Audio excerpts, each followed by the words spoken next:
وسلموا على رسوله النبي الأمين الحنين الكريم الرؤوف الرحيم أما بعد فأعوذ بالله من الشيطان الرجيم بسم الله الرحمن الرحيم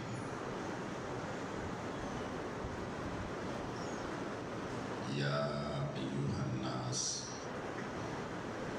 قد جاءكم برهان من ربكم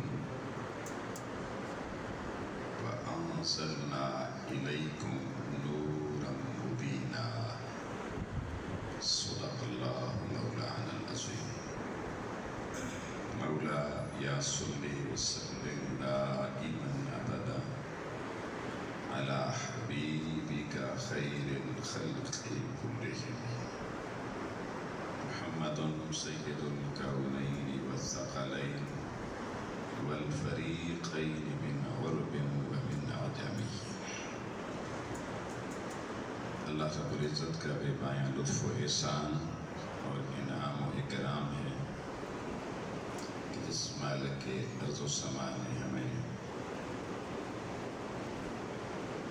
ماہ ربیع الاول شریف کی مبارک ساعتوں میں اپنی حضوری میں حاضر ہونے اور حضور نبی رحمت صلی اللہ علیہ وآلہ وسلم کے ولادت باسعادت کے مہینے کی رحمتوں سے مستفید ہونے کا موقع عطا فرمایا. بے بہا درود و سلام حضور نبی آخر الزمان صلی اللہ علیہ وآلہ وسلم کی ذات بابرکات پر اور آپ صلی اللہ علیہ وآلہ وسلم کی جمیع آل و اصحاب پر جن کے توسل اور جن کے تصدق سے اللہ تعالیٰ نے ہم سب کو حضور نبی رحمت صلی اللہ علیہ وآلہ وسلم کا امتی ہونے کا اعزاز عطا فرمایا.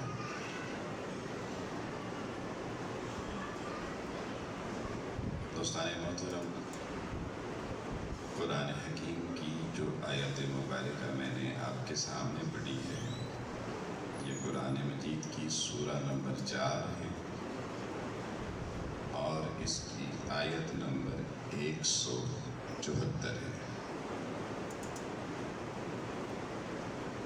اللہ رب العزت نے ارشاد فرمایا یا ایھا الناس، اے انسانوں، اے لوگوں، قد جاءکم، بلا شک و شبہ تحقیق تمہارے پاس آ گیا ہے، برہان من ربکم، اللہ کی طرف سے ایک برہان آ گیا ہے، وَأَنزَلْنَا إِلَيْكُمْ نُورًا مُبِينًا، اور اس برہان کے ساتھ اللہ تعالیٰ نے اپنا نور مبین، ایک واضح کھلا نور بھی تمہاری طرف بھیجا ہے.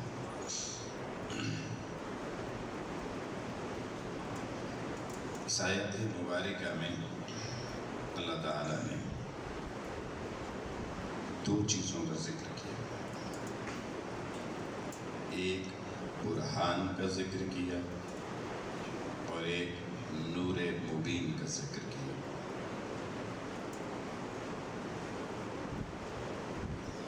برہان سے مراد حضور نبی رحمت صلی اللہ علیہ وآلہ وسلم کی ذات مبارکہ ہے اور نور مبین سے مراد قرآن مجید فرقان حمید ہے. اب سوال یہ پیدا ہوتا ہے کہ اللہ تعالیٰ نے اپنے محبوب مکرم صلی اللہ علیہ وآلہ وسلم کو برہان کیوں کہا؟ برہان کا معنی کیا ہے؟ یہ ہماری آج کی گفتگو کا لب لباب اور نچوڑ ہوگا. قرآن مجید میں بہت سے الفاظ ایسے ہوتے ہیں بہت سی آیات ایسی ہوتی ہیں جن کی تفسیر اللہ قرآن کے کسی دوسرے مقام پہ خود ہی کر دیتا ہے. اس کو تفسیر قرآن بالقرآن کہتے ہیں. قرآن کی تفسیر قرآن کے ذریعے. اور یہ تفاسیر میں سب سے اونچے درجے کی تفسیر ہوتی ہے. اس کے بعد تفسیر بالحدیث آتی ہے، حدیث کی روشنی میں. اس کے بعد تفسیر بالاقوال آتی ہے، آئمہ اور بزرگان دین کے اقوال کی روشنی. اب یہ جو لفظ برہان ہے، اس کو اگر آپ قرآن مجید میں تلاش کریں، اس کا معنی کیا ہے؟ اللہ تعالیٰ نے اپنی اسی کتاب میں لفظ برہان کے 2 معنی بیان کیے. خود خالق کائنات نے اس لفظ کو 2 معنوں میں قرآن مجید کے اندر استعمال کیا. ایک معنی جو اللہ نے جس معنی میں لفظ برہان کو استعمال کیا وہ ہے دلیل. دلیل کے طور پر لفظ برہان قرآن پاک میں استعمال ہوا. اور دوسرا، اللہ تعالیٰ نے لفظ برہان کو جس معنی میں استعمال کیا وہ ہے معجزہ. یہ میں نے دعویٰ کر دیا آپ کے سامنے کہ اللہ تعالیٰ نے قرآن میں لفظ برہان کو ان 2 معنی میں استعمال کیا ہے. اب میں اس کو قرآن سے ثابت کرنے جا رہا ہوں. پہلا معنی میں نے عرض کیا کہ اللہ نے لفظ برہان کا دلیل کیا ہے. اللہ تعالیٰ نے لفظ برہان کا معنی دلیل قرآن مجید کے 4 مقامات پہ کیا ہے. کتنے؟ 4 مقامات. پہلا مقام قرآن مجید کی سورہ بقرہ کی آیت نمبر 111 ہے.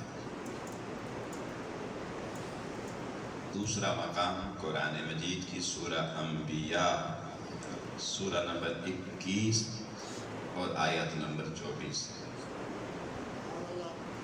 تیسرا مقام قرآن مجید کی سورہ نمل سورہ نمبر 27 ہے اور آیت نمبر 65. چوتھا مقام قرآن مجید کی سورہ نمبر 28 ہے، سورہ قصص، اور اس کی آیت نمبر 75 ہے.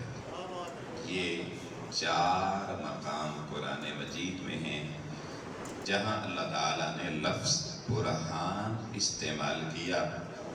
اور جس مقام کو پڑھیں گے وہاں پہ معنی دلیل ہی ملے گا. میں ان 4 میں سے صرف ایک مقام آپ کے سامنے پیش کر رہا ہوں. سورہ بقرہ آیت نمبر 111 سے پڑھتا ہوں. اللہ تعالیٰ نے یہودیوں اور عیسائیوں کی حوالے سے بات کی.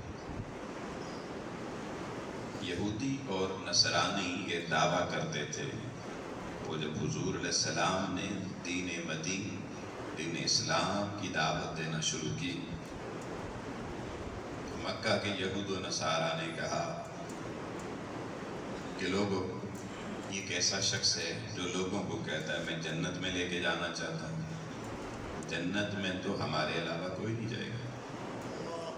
یہ جو انہوں نے دعویٰ کیا کہ جنت میں یا یہودی جائیں گے یا عیسائی جائیں گے، اس کا ذکر اللہ تعالیٰ نے قرآن مجید کی سورہ بقرہ کی آیت نمبر 111 میں کیا کہ وہ کہتے ہیں لَن يَدْخُلُ الْجَنَّةَ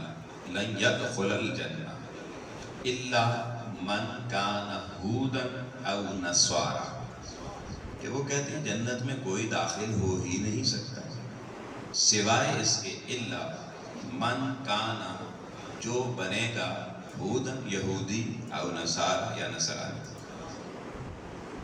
یہود و نصارہ کی بات اللہ نے قرآن میں رکھی کہ وہ یہ کہتے ہیں میرے پیغمبر اندر جنت میں داخل ہونے کے لیے یا یہودی ہونا ضروری ہے یا نصرانی یعنی عیسائی ہونا ضروری ہے؟ قل میرے محبوب اپنی میٹھی میٹھی سویٹ زبان ہلا اور انہیں بتا دے، ہاتو برہانکم ان کنتم صادقین، اے یہودیو اے عیسائیو اگر اپنے دعوے میں تم سچے ہو تو آؤ اپنی دعوے کو ثابت کرنے کی کوئی دلیل لے کر آؤ۔ اب آپ دیکھیں اللہ نے ان سے دلیل مانگی اس بات کی کہ یہودیوں اور نصرانیوں کے علاوہ جنت میں کوئی داخل نہیں ہوگا، اور اس لفظ دلیل کے لیے عربی میں اللہ نے جو لفظ استعمال کیا قل ہاتو برہانکم، تم اپنی دلیلیں لاؤ، دلیل لاؤ۔ تو دیکھیں قرآن کی نص قطعی سے پتہ چل گیا کہ برہان کا معنی دلیل ہوتا ہے۔ یہ ایک معنی میں نے آپ کے سامنے بیان کیا، باقی 3 حوالے بھی بتا دیں، وہاں پر بھی آپ کو یہی لفظ ملیں گے قل ہاتو برہانکم کے، چاہے سورہ انبیاء ہو، چاہے سورہ نمل ہو، چاہے سورہ قصص ہو۔ یہ میں نے پہلا معنی آپ کے سامنے رکھا۔ اب دوسرا معنی میں نے کہا کہ قرآن مجید میں جو اللہ نے اس لفظ کا بیان کیا ہے وہ معجزہ، اس کے لیے میں سورہ قصص کی آیت حوالے کے طور پہ پیش کر رہا ہوں، سورہ نمبر 28 سے آیت نمبر 32 سے۔ اللہ ذکر کر رہا ہے سیدنا موسیٰ علیہ السلام کا، اور ایک طویل واقعہ ہے قرآن مجید نے کوٹ کیا۔ حضرت موسیٰ علیہ السلام سے مصر میں ایک قبطی قتل ہو گیا، اور ماجرا کیا تھا کہ 2 بندے لڑ رہے، موسیٰ علیہ السلام نے انہیں چھڑانا چاہا۔ اب جو بھیڑو لوگ ہوتے ہیں، لڑاکے لوگ ہوتے ہیں، ان میں جو جب لڑائی ہو تو جو ذرا زوربار ہو، طاقتور زیادہ ہو، دوسرے کو مار رہا ہو، اس کو کوئی بندہ پکڑ کے چھڑانا چاہے تو وہ چھڑا کے اور حملے کرتا ہے، اور بعض کو پکڑنے والوں پہ بھی حملہ کر دیتا ہے۔ یہ انسانی فطرت ہے، وہ اپنی طاقت دکھاتا ہے، روب دکھاتا ہے۔ اسے نہیں معلوم تھا کہ چھڑانے والا موسیٰ علیہ السلام ہے۔ موسیٰ علیہ السلام نے اس کا بازو پکڑا، چھوڑو اس کو۔ اس نے کہا تو کون ہوتا ہے ہمارے معاملے میں انٹرفیئر اور مداخلت کرنے والا، جا ہٹ پڑے۔ موسیٰ کو جلال آ گیا، اس نے کہا یہ عجیب آدمی ہے، میں اس کو چھڑا رہا ہوں، یہ بندے کو مارنے کے لیے مجھے دھکے دینے پہ آ گیا۔ تو موسیٰ علیہ السلام نے اپنی طاقت موسوی سے ایک مکہ مارا قبطی کو۔ بس موسیٰ پھر یہ پیغمبر کی طاقت تھی، اور پیغمبر کی طاقت عام بندہ کیا جانے، جو نبی کو اپنے جیسا کہتا ہے اسے کیا خبر ہے۔ موسیٰ کا ایک مکہ لگنے کی دیر تھی، قبطی کی روح اس کے طاقت والے وجود سے پرواز کرے۔ اب دور تھا فرعون کا، اور فرعون موسیٰ علیہ السلام کا دشمن تھا۔ اب آپ کو پتہ ہے قتل کے مقدمے کی دفعہ 302 ہوتی ہے۔ حضرت موسیٰ علیہ السلام پہ بھی مقدمہ عدالت فرعون میں جا درج ہوئی۔ فرعون نے موسیٰ کی گرفتاری کا اعلان کر دیا۔ موسیٰ علیہ السلام نے کہا یا اللہ، کام تو میں اچھا کر رہا تھا پر بندہ مر گیا، اب کیا؟ اللہ نے کہا کوئی بات نہیں، جان بچانی بھی چاہیے، یہاں سے ہجرت کر جائے۔ موسیٰ علیہ السلام جس علاقے میں نبی بن کر آئے تھے اسی علاقے کو اللہ کے حکم پر چھوڑ دیا، اور گئے مدین کی بستی میں۔ مدین کی بستی میں ان کی ملاقات پانی کے کنویں پر سیدنا شعیب علیہ السلام کی صاحبزادیوں سے ہوئی۔ وہ پانی ان کے جانوروں کو پلانے کے حوالے سے، وہاں سے رسائی حضرت شعیب علیہ السلام تک ہوئی، اور پھر حضرت موسیٰ علیہ السلام نے ڈیرا حضرت شعیب علیہ السلام کے گھر کو بنایا۔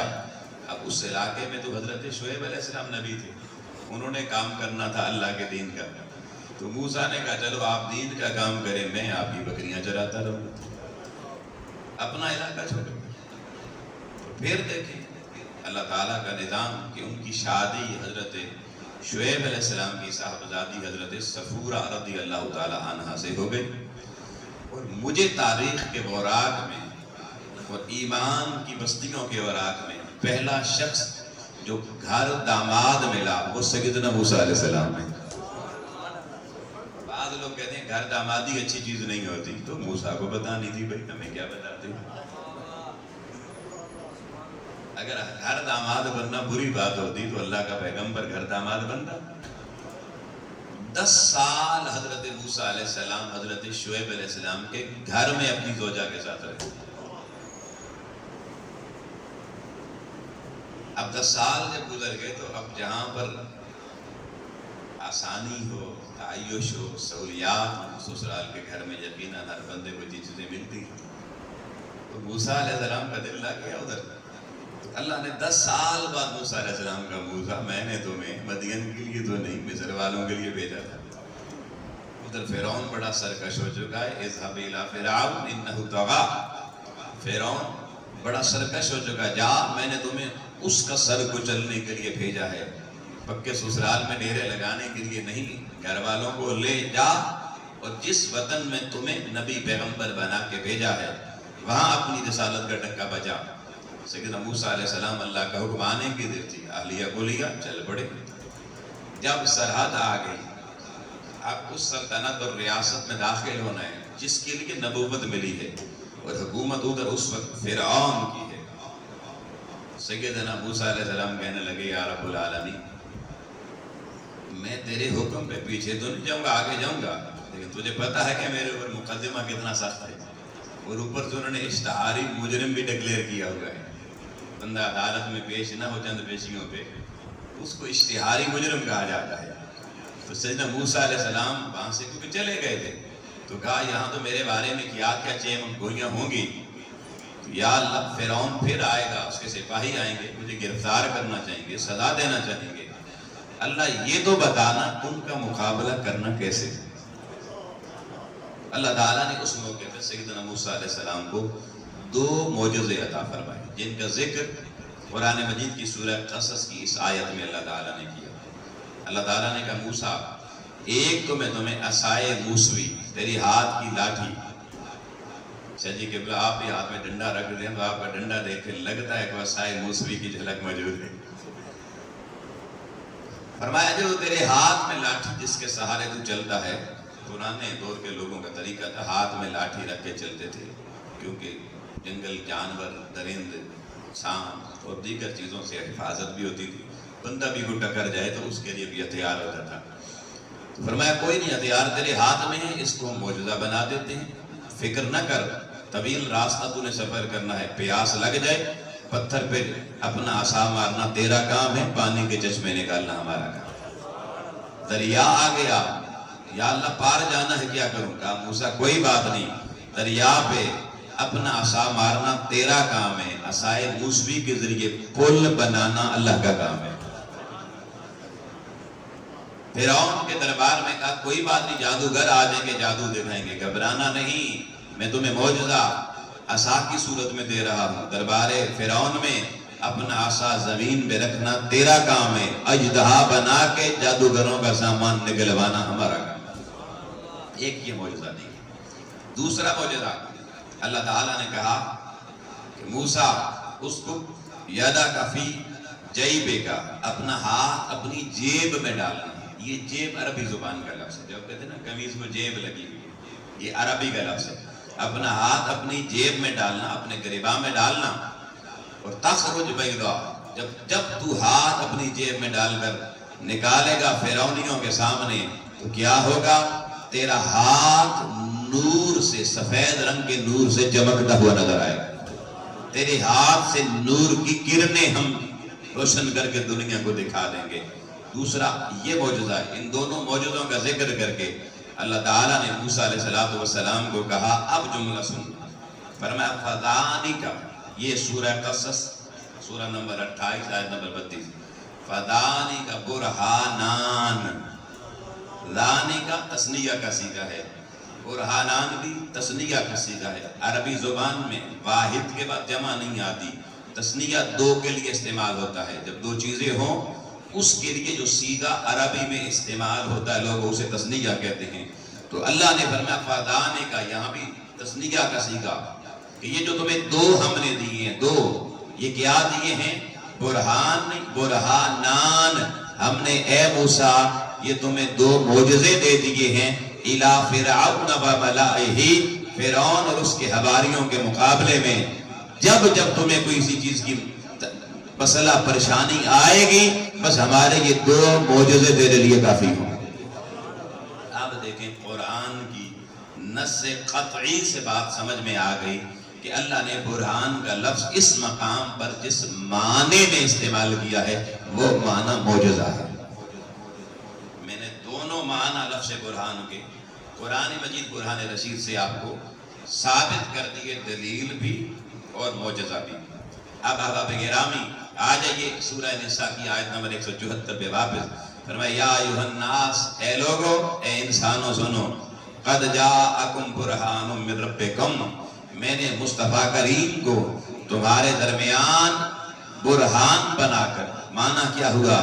میں نے اپنے محبوب کو تمہارے درمیان سراپا معجزہ بنا کر بھی بھیجا ہے اور اپنے ہونے کی دلیل بنا کر بھی بھیجا ہے۔ اب نقطہ سمجھنا ہے، ان دونوں معنی کو حضور کے حوالے سے الگ الگ سمجھانا چاہتا ہوں۔ بطور معجزہ اگر دیکھیں، اللہ کا نظام قدرت یہ تھا جب بھی کوئی نبی دنیا میں آیا اس نے اپنی نبوت کا اعلان مخلوق کے سامنے کیا۔ اللہ کی مخلوق نے کہا آپ کا دعویٰ ہے کہ آپ اللہ کے نبی رسول ہیں، اپنی نبوت اور رسالت کے لیے کوئی دلیل پیش کریں۔ ہر نبی اور ہر پیغمبر نے اللہ کی بارگاہ میں کہا اللہ لوگ ہم سے ہماری نبوت اور تیری توحید کی حقانیت کی دلیل مانگ رہے ہیں۔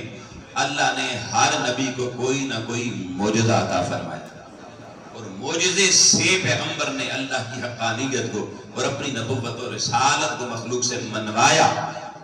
یعنی بغیر معجزے کے لوگوں نے نہیں مانا۔ 1.25 لاکھ انبیاء لوگوں دھرتی میں آئے، اللہ کا نظام یہ تھا کہ اللہ انہیں معجزہ دیتا تھا۔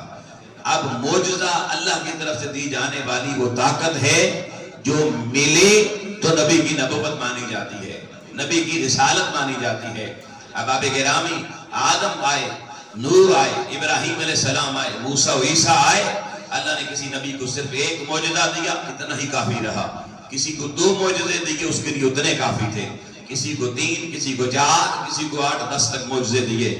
لیکن ہمیں تاریخ کے آئینے میں کسی ایک پیغمبر کے معجزے بھی ڈبل فگر میں بھی نظر نہیں آتے۔ موسیٰ کے یہ 2 ہی مشہور معجزے ہیں۔ عیسیٰ علیہ السلام کے قرآن میں تلاش کرو، سورہ نمبر 3 آیت نمبر 49، سورہ آل عمران میں فرمایا وَأُبْرِئُ الْأَكْمَحَ وَالْأَبْرَصَ وَأُحْيِي الْمَوْتَ بِإِذْنِ اللَّهِ۔ موسیٰ کو ہم نے 3 معجزے دیے، مادرزاد اندھوں کو موسیٰ بینائی دینے والا، ارے کوڑ کے مریضوں کو موسیٰ عیسیٰ شفا دینے والا، اور اگر کوئی مردہ بھلے صدیوں پرانا ہو اشارہ عیسیٰ کرتا ہے، ہم اس کے اشارے پر زندہ کر دیتے ہیں۔ یہ سارے معجزے اللہ نے قرآن میں بیان کیے ہیں۔ اگر آؤ لوگوں، اللہ کا نظام یہ تھا ہر نبی کو کچھ معجزے دیے، باقی اپنے پاس رکھ لیے۔ اگلا نبی آیا، کچھ معجزے اس کو دیے، باقی اپنے پاس رکھ لیے۔ اس سے اگلا رسول آ گیا، کچھ معجزے دیے، کچھ باقی رکھ لیے۔ آؤ نظام چلتے چلتے سیدنا عیسیٰ علیہ السلام سے ہوتا ہوا آمینہ کی گود میں میرے آپ کے محبوب کملے والے کا میلاد ہو گیا۔ حضور کی عمر مبارک 40 سال ہو گئی۔ حضور علیہ السلام فاران کی وادی پر کھڑے ہوتے ہیں، کفار سامنے ہیں۔ اب حضور کی نبوت اور رسالت کے اعلان کی باری آ گئی اور آپ نے علماء سے ساری زندگی سنا۔ اللہ نے 1.25 لاکھ نبیوں کو جدا جدا جتنے معجزے دیے تھے، تنہا مصطفیٰ کو اس سے زیادہ معجزے دیے ہیں۔ میں نے پوچھا باری تعالیٰ بتا تو صحیح، باقیوں کو 1، 2، 3، 4، 5، 10 اور بات ختم، مصطفیٰ کو اتنے معجزے کیوں دیے ہیں؟ آواز آتی ہے باری تعالیٰ کی، او میرے بندے، جب تک پہلے نبی انبیاء آتے رہے میں انہیں کچھ معجزے دیا کرتا تھا، باقی رکھ لیا کرتا تھا، کیونکہ اس کے بعد بھی کسی اور نے آنا تھا، ان کے بعد بھی کسی اور نے آنا تھا۔ اب کائنات میں آمینہ کا وہ لال آ گیا جس کے بعد قیامت تک جب کسی اور نے آنا نہیں، میں نے معجزے رکھ کے کرنے کیا ہے؟ میں نے سارے معجزے اٹھائے اور حضور کو سر تباہ سراپا معجزہ بنا کر تمہاری طرف بھیج دیا. نعرہ تکبیر، نعرہ رسالت، نعرہ رسالت، نعرہ رسالت، نعرہ حیدری، یاد مصطفیٰ. جشن عید میلاد النبی.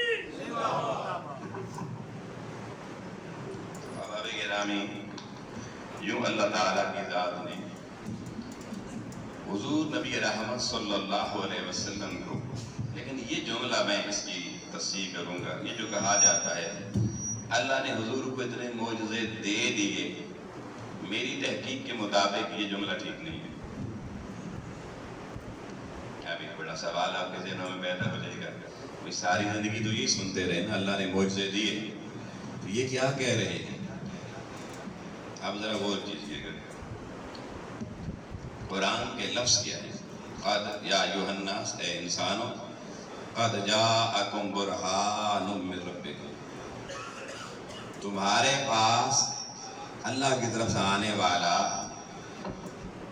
معجزے لے کر نہیں آیا، خود معجزہ بن کر آیا. آنے والا خود بتایا برہان ہے، اور برہان معجزے کو کہتے ہیں. اللہ نے کہا میں نے 1.25 لاکھ نبیوں کو معجزوں کی شکل میں جو اپنا نور بانٹا جدا جدا، اس سارے نور الہ کو اکٹھا کیا اور ایک عظیم معجزہ ذات مصطفیٰ بنا دی. آؤ اب جملہ صحیح یوں ہوگا، باقی انبیاء اللہ کی بارگاہ سے معجزے لے کر آئے، مصطفیٰ معجزہ بن کر آئے. حضور معجزہ بن کر آئے. یہ دیکھیں معجزہ معنی سمجھ میں آ گیا. اب احباب گرامی دوسرا معنی ہے دلیل. اب دلیل کیا ہوتی ہے؟ برہان کو دلیل کیوں کہتے ہیں؟ اس حوالے سے میں نے پڑھنا شروع کیا، میں حیران ہو گیا. اہل لغت کو کھولا، انہوں نے بھی لکھا. اہل فلسفہ کو پڑھا، انہوں نے بھی لکھا. اہل منطق کو پڑھا، انہوں نے بھی لکھا. اور اس معاملے میں تینوں کی رائے ایک ہے، اہل لغت کی بھی، اہل منطق کی بھی، اہل فلسفہ کی بھی. اور وہ کیا ہے؟ ان سب کا اس بات پہ اتفاق ہے کہ البرہان، برہان کیا ہوتا ہے؟ البرہان ما یلزم من العلم بالمدلول. وہ کہتے ہیں کہ برہان کیا ہوتا ہے؟ ما یلزم، برہان کے لیے ضروری ہے، لازم ہے کہ من العلم، کہ برہان کا، دلیل کا جب علم بندے کے پاس آ جائے تو بالمدلول، اس سے جس مدلول کی دلیل دی جا رہی ہے دلیل سمجھ آ جائے، مدلول خود بخود سمجھ میں آ جائے. وہ دلیل مدلول نہیں بنے گی، وہ دلیل برہان نہیں بنے گی جس سے جس شے کی دلیل دی جا رہی ہے وہ مقدمہ ہی ثابت نہ ہو، اس کو برہان نہیں کہیں گے. برہان اس دلیل کو کہیں گے جس سے مقدمہ ثابت ہو جائے. اب یہ بات بڑی مشکل اور گہری لگتی ہے، لیکن میں بہت آسان کر کے آپ کو سمجھاؤں. یہ ایسی بات ہے لوگوں جس کی سمجھ میں آ گئی. حضور نبی اکرم صلی اللہ علیہ وسلم کے حوالے سے ہمارے عقیدے پر جو لوگ شکاری اپنے جال بدعقیدگی کے ڈال کے ہماری نسلوں کو گمراہ کر رہے ہیں، قرآن سے وہ نقطہ دوں گا، وہ اصول دوں گا جس کی روشنی میں اللہ کا شکر ہے آپ اس طرح ایک نقطے کو سمجھ لیں گے. بڑے سے بڑے بدعقیدہ کو یا میدان چھوڑ کے بھاگنا پڑے گا یا آپ کے سامنے اپنا سر اور ماتھا نیچا کرنا پڑے گا. بہت بڑی بات میں نے کہہ دی، اب سنیے کو سمجھیے گا. بھائی محققین، اہل مناطق، اہل فلسفہ اور اہل لغت یہ کہتے ہیں ہر دلیل کو برہان نہیں کہہ سکتے. ہر دلیل کو برہان، البرہان ما یلزم من العلم بالمدلول، اس دلیل کو برہان کہیں گے جس سے دلیل جس مدلول کو ثابت کرنے کے لیے دی جا رہی ہے وہ سمجھ میں آ جائے، اس کا علم بھی سمجھ میں آئے، دلیل اپنے مدلول کو ثابت کرے. اس کو عربی زبان میں برہان کہا جاتا ہے۔ اب حضور کس کے ہونے کی دلیل بن کر آئے؟ بولیے جی، بڑے ٹیلے سے یا تو میری آواز نہیں جا رہی؟ اللہ کے ہونے کی دلیل بن کر آئے۔ اب اللہ کہتا ہے کہ میں سمیع ہوں، ہر وقت ہر جگہ ہر مقام پہ سنتا ہوں۔ اللہ کہتا ہے میں بصیر ہوں، انہ هو السمیع البصیر، سورہ اسراء آیت نمبر 1، کہ میں بصیر ہوں، ہر وقت ہر جگہ ہر مقام پہ ہر شے کو دیکھتا ہوں۔ اللہ تعالیٰ کہتا ہے کہ اللہ عالم غیب السماوات والارض، اللہ تعالیٰ زمین و آسمان کی ہر ظاہری چھپی ہوئی ہر شے ظاہر و غیب کا علم جانتا ہے۔ اللہ تعالیٰ کہتا ہے اللہ نور السماوات والارض، اللہ کا نور زمین و سماوات کو گھیرے میں لیا ہوا ہے۔ اللہ کہتا ہے کہ میں الحی القیوم ہوں، اللہ لا الہ الا هو الحی القیوم، سورہ بقرہ آیت نمبر 255، آیت الکرسی۔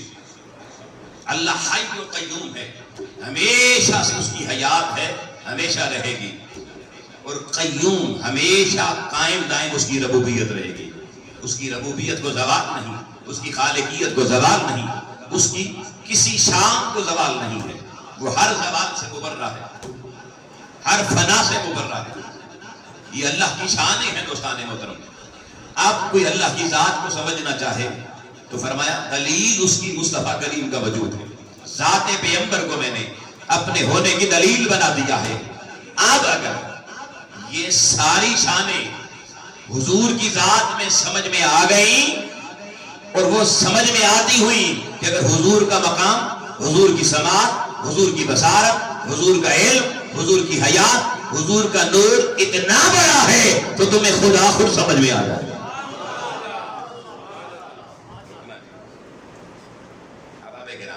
میں اور بات آسان کر دوں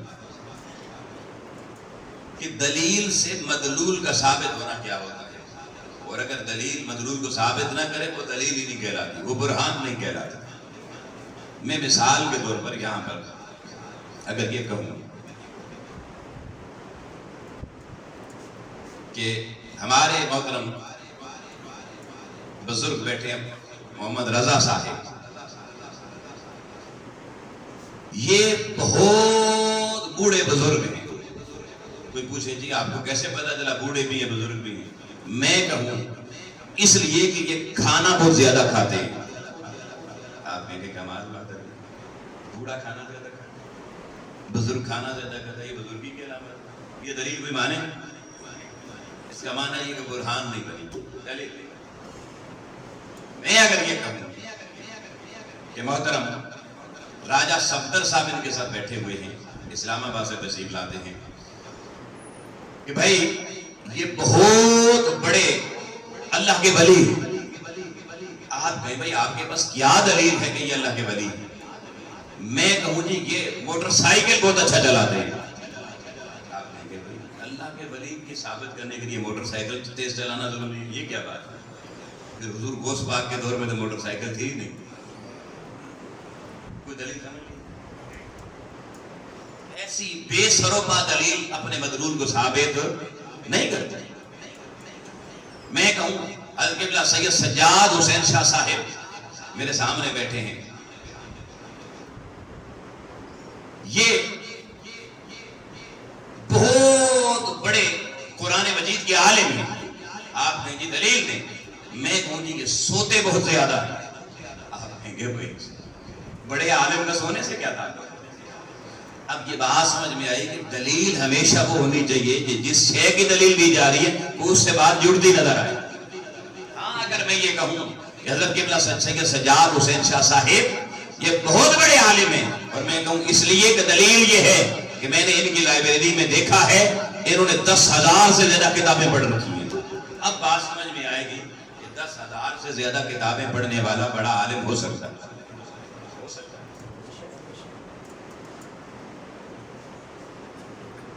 احباب گرامی، اللہ نے فرمایا قد جاءکم برہان من ربکم، تمہارے پاس اللہ کے رب ہونے کی دلیل مصطفیٰ بن کر آئے ہیں۔ اب بڑے ٹھہر کے اس نقطے کو سمجھنا، سارے مبالغے اسی نقطے میں ہیں اور ہماری جتنی نسلیں یہ عقیدہ اہل سنت کا چھوڑ کے بدعقیدوں کے جال میں، شکاریوں کے جال میں پھنس کر اس راہ اہل سنت سے جدا ہوئی ہیں، اس کی وجہ اس نقطے کو نہ سمجھنا ہے اور اس پر اپنی نسلوں کو مطمئن نہ کرنا ہے، انہیں دلیل سے نہ سمجھانا ہے۔ احباب گرامی، لوگوں نے کہا مصطفیٰ کریم پہ سلام پڑھو، لیکن حضور سن نہیں سکتے، حضور تو گنبد خضرا میں لیتے ہیں۔ بدعقیدہ نے کہا بھائی یہاں سے دیوار پیچھے حضور نہیں تک سکتے، تمہیں گنبد خضرا سے مدنی مسجد میں بیٹھے کیسے دیکھ سکتے ہیں؟ ذہنوں میں سوال پیدا ہو گیا۔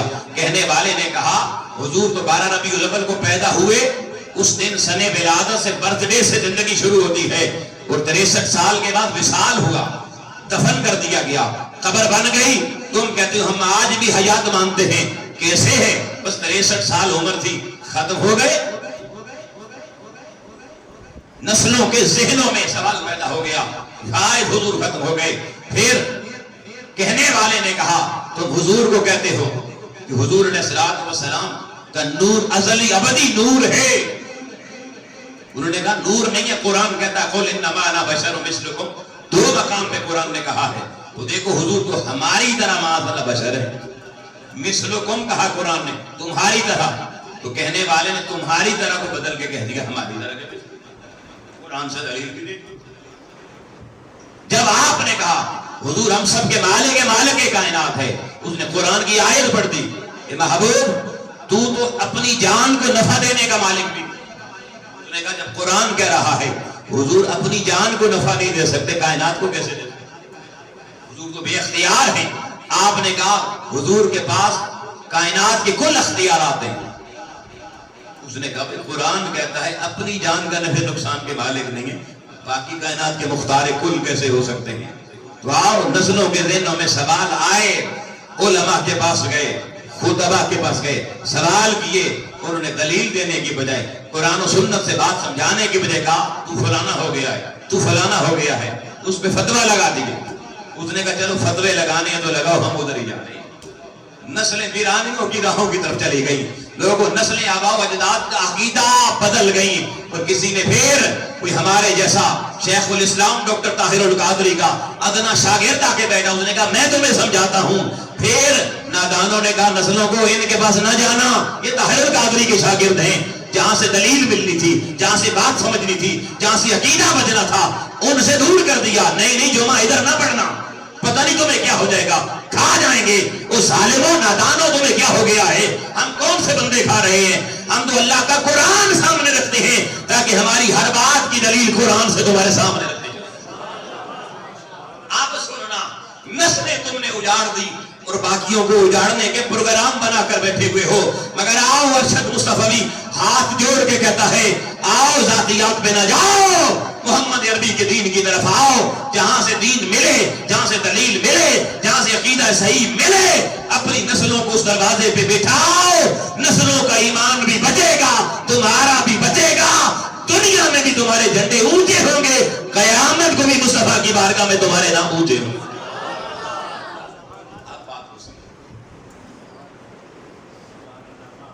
یا ایھا الناس قد جاءکم برہان من ربکم، مصطفیٰ خدا کے خدا ہونے کی دلیل بن کر آئے۔ اللہ نے قرآن میں کہا میں سمیع ہوں، باب تفعیل سے ہے، سمیع کا معنی ہوتا ہے کوئی لفظ بھی باب تفعیل میں اس میں تفعیل کے سیغے پر آ جائے، اس کے معنی میں ہمیشگی پائی جاتی ہے، دوام پایا جاتا ہے۔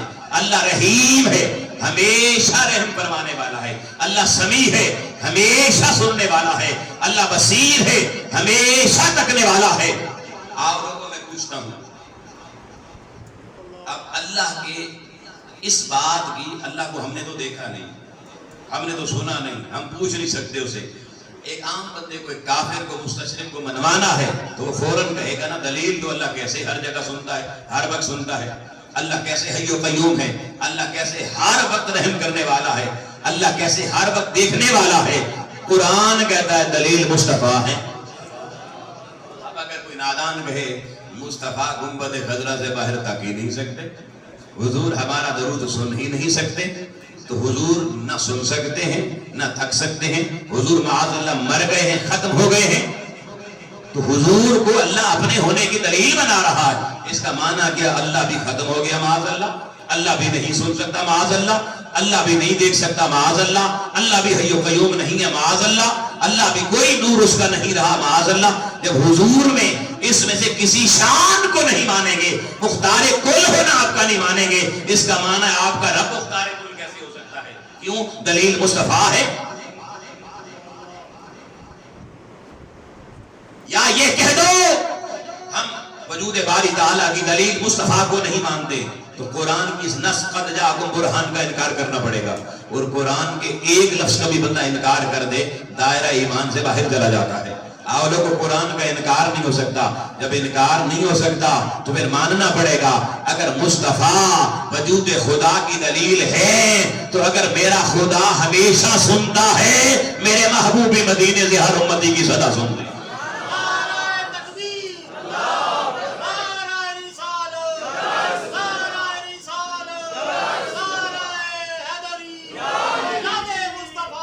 اگر یہ کہو کہ مصطفیٰ کریم، اللہ کریم کائنات کی ہر شے کو تکتا ہے، دلیل مصطفیٰ ہے، ماننا پڑے گا۔ مصطفیٰ دلیل تب بنیں گے جب عقیدہ یہ ہوگا مصطفیٰ بھی جس شے کو چاہے تک سکتے ہیں۔ اگر عقیدہ یہ ہے اللہ حی و قیوم ہے، ہمیشہ قائم دائم، ہمیشہ حیات ہے اللہ کے بعد، تو یہ تب بات سمجھ میں آئے گی اور عقیدہ درست صحیح تب ہوگا جب خدا کے حی و قیوم ہونے کی دلیل مصطفیٰ کو مانو گے کہ اگر میرا رب زندہ ہے تو میرا مصطفیٰ بھی زندہ ہے، اگر میرا رب قائم دائم ہے تو مصطفیٰ کی حکومت بھی قائم دائم ہے۔ احباب گرامی، اللہ نے ایک نقطہ دے کر امت کو سمجھا دیا یہ راز کہ مصطفیٰ کریم اللہ کے ہونے کی دلیل تب بنیں گے کہ جو صفات اللہ کی ذات میں پائی جاتی ہیں ان کا مظہر مصطفیٰ کو جانو، تب مصطفیٰ دلیل وجود خدا۔ اور اب حضور کی ذات کتنی بڑی ہے، میں آخری بات قرآن مجید سے کر کے مضمون روکنے لگا ہوں، بڑی توجہ سے سمجھنا۔ ہر نبی دنیا میں آیا، نبوت کا اعلان کیا، لوگوں نے دلیل مانگی، اس نے معجزہ دکھایا۔ اگر معجزہ نہ دکھاتا لوگ نہ مانتے۔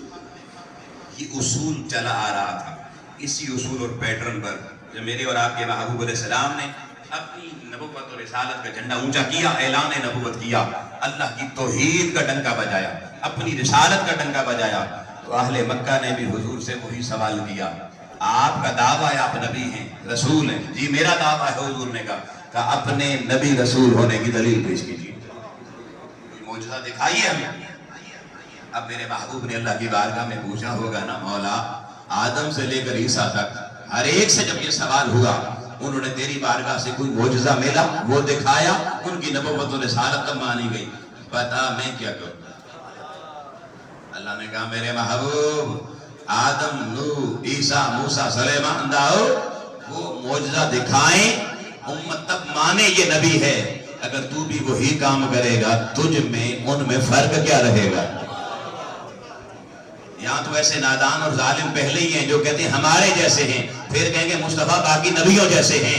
نہیں میرے محبوب، میں نے ساری کائنات بنائی مگر تجھ جیسا کوئی نہیں بنایا۔ آج قانون بدلتے ہیں، اصول بدلتے ہیں، دلیل بدلتے ہیں۔ انہوں نے اپنی رسالت کی گواہی کے لیے معجزہ دکھایا، تو معجزہ دکھائے تو بات ان جیسی ہوگی، مولا میں کیا کروں؟ پڑھو قرآن مجید کی سورہ نمبر 10، سورہ یونس آیت نمبر 16 ہے۔ خالق اکبر نے اعلان کیا، محبوب یہ پوچھتے ہیں نا تیرے نبی ہونے کی دلیل کیا ہے، تیرے رسول ہونے کی دلیل کیا ہے، کہہ دے فقد لبست فیکم عمرا من قبلہ افلا تعقلون۔ تجھے معجزہ دکھانے کی ضرورت نہیں ہے، اعلان نبوت سے پہلے جو تو نے 40 سالہ زندگی اس عرب کے معاشرے میں گزاری ہے، معجزے چھوڑ، ہم نے تیرا وجود اپنے ہونے کی دلیل بنایا ہے، تو اپنے 40 سالہ حیات کے وجود کو پیش کر دے۔ اگر ان کی زندگیوں میں انہیں کہہ دو اے کفار مکہ تحقیق کرو، اگر مصطفیٰ کی ذات بے عیب نظر آئے تو خدا بھی بے عیب۔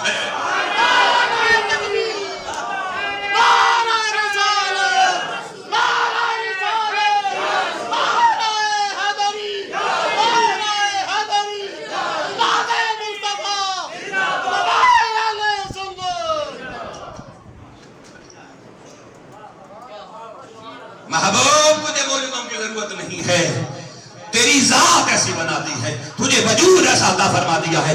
انہیں کہہ دے میں جس سچے خدا کی توحید کا ڈنکا بجا رہا ہوں، آؤ ہمت ہے میدان میں آؤ، اگر سچے ہو سامنے آؤ.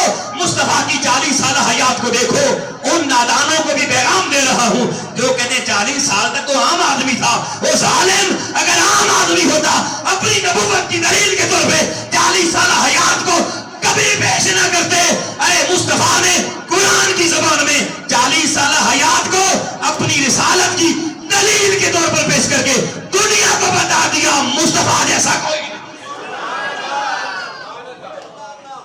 مصطفیٰ جیسا کوئی نہیں ہے. کیوں؟ یا ایھا الناس، اے انسانوں، قد جاءکم برہان من ربکم. مصطفیٰ صرف مصطفیٰ نہیں ہے، خدا کے خدا ہونے کی دلیل بھی مصطفیٰ ہے.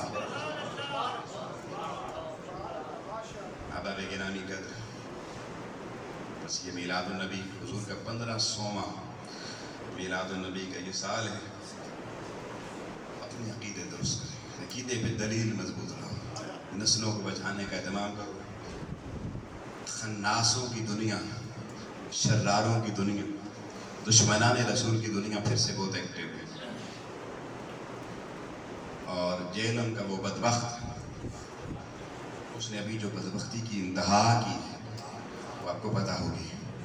اور پھر جب اس سے پوچھا گیا تو اس نے دلیل کے طور پہ 3 بار پھر میرے محبوب ہے وہی لفظ کیا جو ایک امتی کلمہ پڑھنے والا سوچ بھی نہیں سکتا. بڑا مرزا تو بڑا مرزا تھا، چھوٹا اور آگے نکل گیا. بدبخت سلاخوں کے پیچھے جا چکا ہے.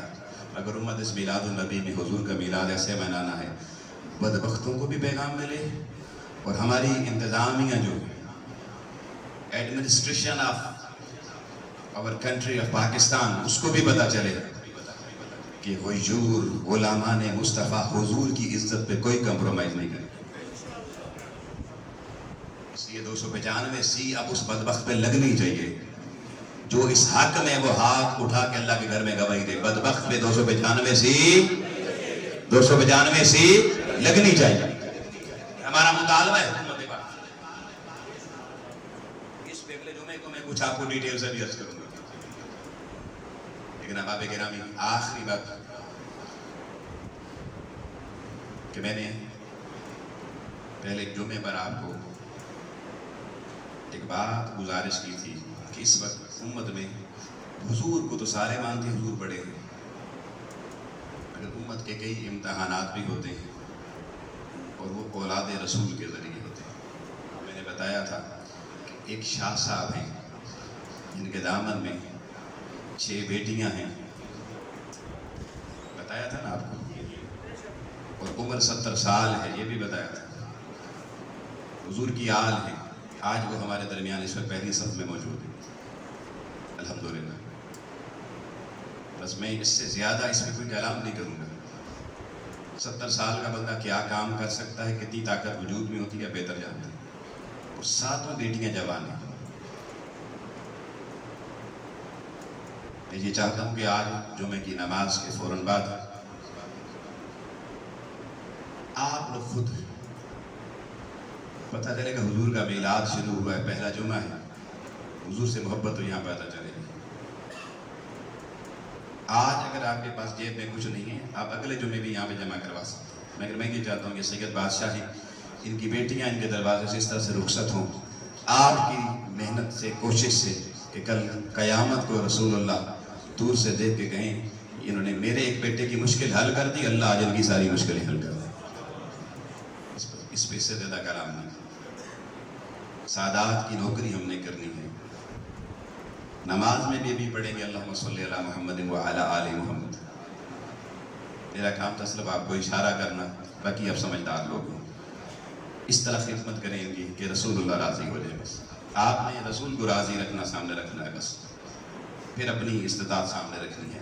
اللہ کی بارگاہ میں دعا ہے مالک و مولا ہم سب کی یہ حاضری قبول فرمائے، اور انشاءاللہ اگلے جمعے کے اس مضمون کو یہیں سے لے کے آگے چلیں گے. وما علینا البلاغ.